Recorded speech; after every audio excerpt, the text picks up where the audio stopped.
like 8 of those idiots brought like bags of cotton, and then like it was just like lying down the hallway, literally just like outwardly playing Cotton in the Roadside, just like playing that, just pulling cotton out of their fucking like lockers as I'm walking by. I'm like, where the fuck are we? I was like, Yeah. that kind of thing happened pretty frequently. When I got asked, when we were starting to learn about things and how like some front stage racism is really in your face, I was thinking, I can't really think of any.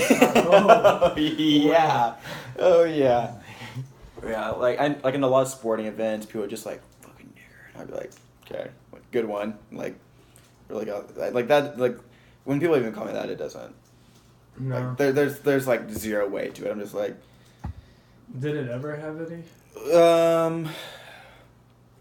No, I mean a little bit in middle school, but I'd say after middle school, no. I like if people would like it's like in football, I got a lot like people would always yell in football just because it's like you don't notice anything and like it's hard to tell when people are saying stuff to each other.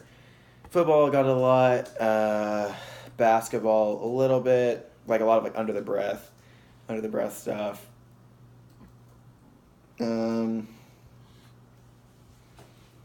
Never in track's a lot harder to do it because it's pretty like there's not like a lot of time to say it, so never in track or anything like that. But football and basketball, I would get people would just be like fucking nigger. I'd be like nice, because it's not like it's like calling me if someone was like you're a dick. I'd be like whatever. You know, yeah, like that to me is almost like I would take that harder than someone calling me a nigger because like I don't even know what they're like mad at me for. Like if someone's like fucking nigger, I'm like, you're mad at me because my skin is brown or whatever. But like when someone's like, you're a dick, and I'm like, okay, that means I was being an ass to him. So yeah, it doesn't. I don't like the word, but I'm not like when someone says I'm not like gonna punch him or anything like that. I'm just like whatever, not worth it.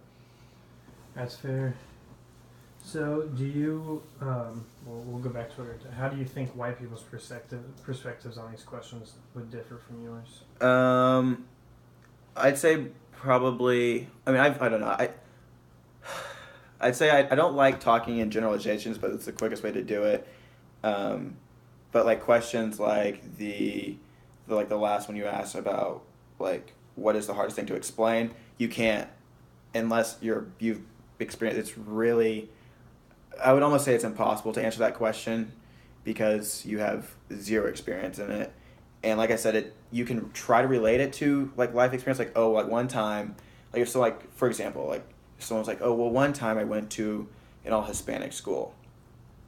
Okay, but it's still not the same because as soon as you leave, you walk back out into society where it's better to be white than it is to be brown. And so it's questions like that where you can't really like you don't have any like firsthand experience in it.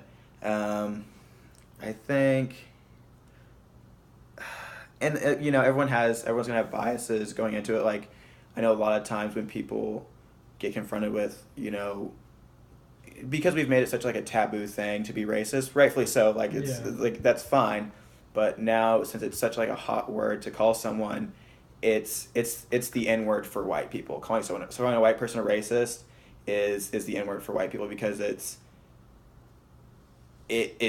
bad, but a lot of times it happens and like it's probably better to start using biases because when you start talking about biases, people are a lot less likely to react in a defensive manner, and so it's I don't know. There's just a lot of things that like just real world experiences of being singled out for your skin color and just like having to live that constantly is you can't really relate to. So this is a pretty specific thing, but one of the things I've learned is that liberals are a lot like harder at confronting it. Yeah, exactly. And I've definitely felt that because coming from Abilene, like I'm on like they're all against. So I'm on your side. Yeah, exactly. Yeah. And so, how have you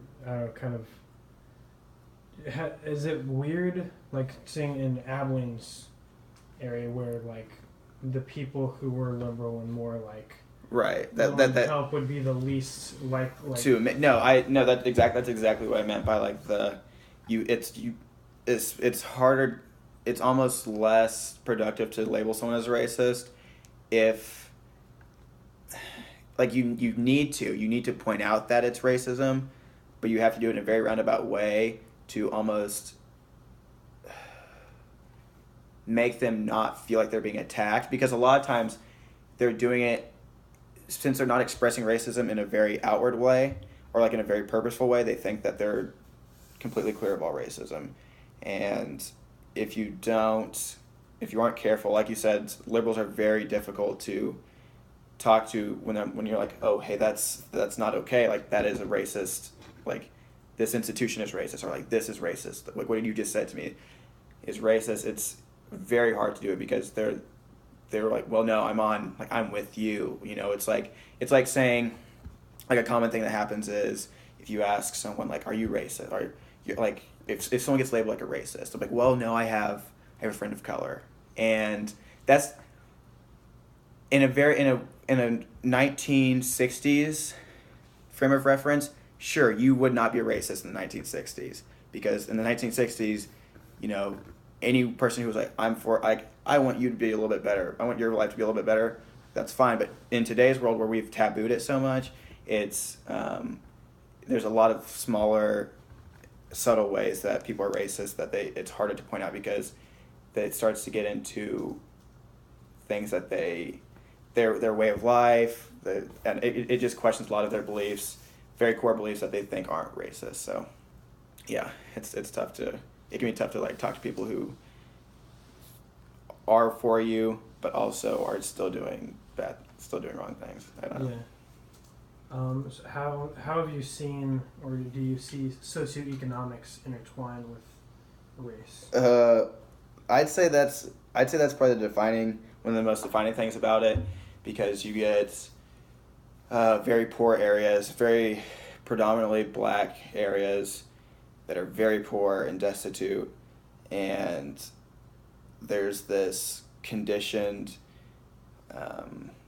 belief that I'm not going to get out of this, and so they just start to not try to improve. They just live that life, and no, there's not a lot of improvement because there's not a lot of ways for them to get out of it.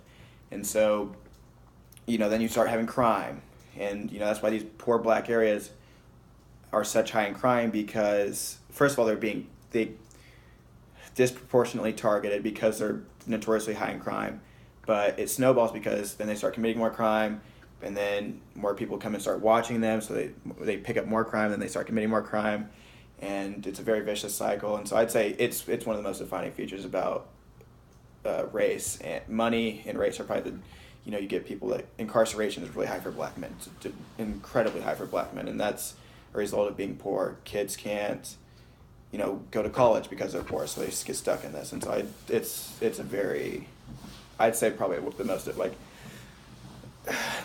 defining feature about race and the clash, and how it is is such a stuck. It's not budging at this point, because we've fixed all the issues around it, but it's so hard to come in and actually revitalize the communities themselves. How have you seen that then, in your own experience being from a small town where you kind of were the right population? Right, yeah, exactly.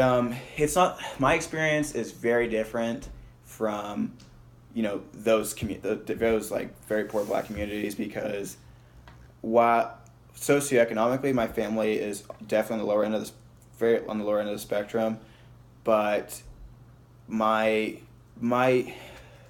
it's not unique. It's kind of unique in the sense that where I grew up, it was an all-white community, and so I was never really impressed. Like, that idea of being stuck, or that there was no way out, for me was never really imprinted on me. I never had to confront that or deal with that.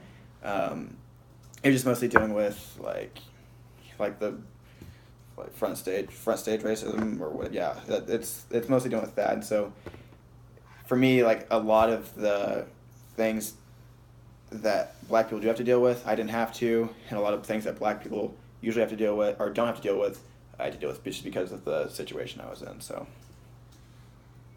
awesome.